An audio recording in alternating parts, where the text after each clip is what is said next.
Hello friends, कहानी पसंद आए तो चैनल को सब्सक्राइब करें और बेल आइकन को भी प्रेस करें ताकि नई नई कहानियों का नोटिफिकेशन आपको मिलता रहे। आज की हमारी कहानी है कैसे हुआ नारियल का जन्म। तो आइए शुरू करते हैं आज की कहानी। हिंदू धर्म में नारियल का विशेष महत्व है। नारियल के बिना कोई भी धार्मिक कार्य संपन्न नहीं होता।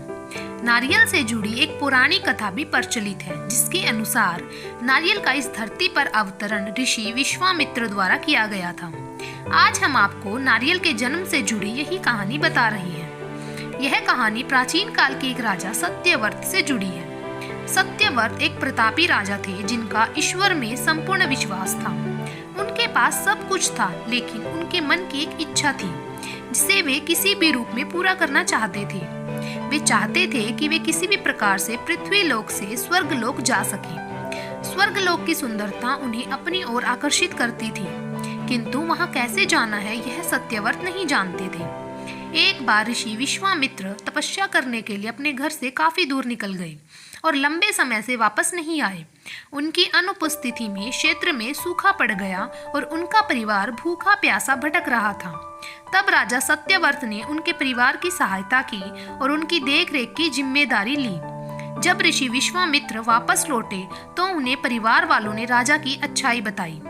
वे राजा से मिलने उनके दरबार पहुंचे और उनका धन्यवाद किया। शुक्रिया के रूप में राजा ने ऋषि विश्वामित्र द्वारा उन्हें एक वर देने के लिए निवेदन किया। ऋषि विश्वामित्र ने भी उन्हें आज्ञा दी।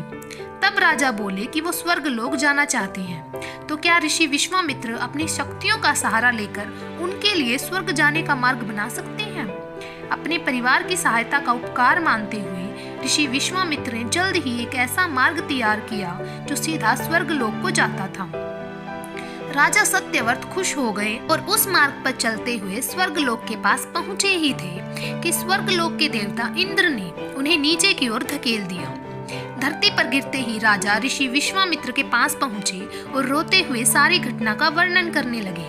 देवताओं के इस प्रकार के व्यवहार से ऋषि विश्वामित्र भी क्रोधित हो गए, परंतु अंत में स्वर्ग लोक के देवताओं से वार्तालाप करके आपसी सहमति से एक हल निकाला गया।